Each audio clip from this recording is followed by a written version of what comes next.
Well, Tennessee was located sort of between the North and the Deep South, and for that and other reasons, it was became an important geographical location. And I believe that there are more battles fought in Tennessee, perhaps, than any other state, maybe with the exception of Virginia.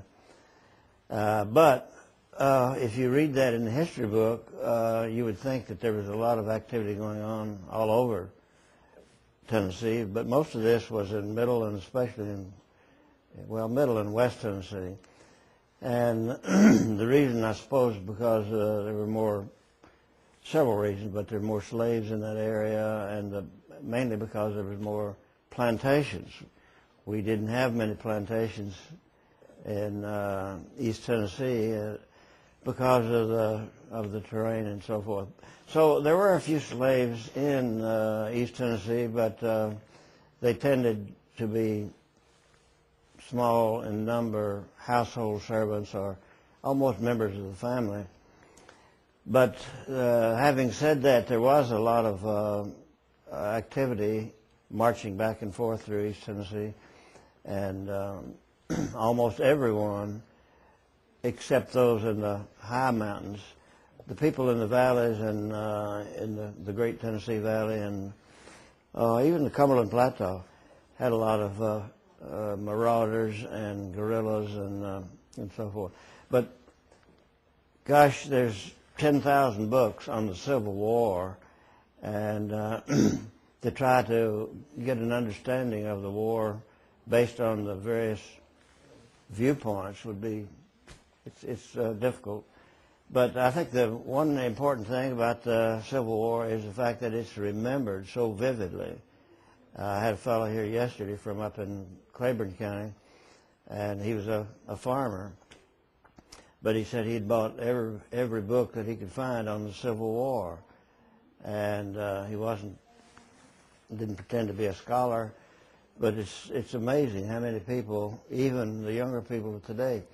So I guess what I would say would be based on, about the Civil War, would be based on what I heard as a child, and that was a conduit whereby I got this information directly from the people who, several of them were in the Civil War, and they were children at the time. My great-grandfather was in the Civil War, and here again, most of the people in most of East Tennessee were for the Union.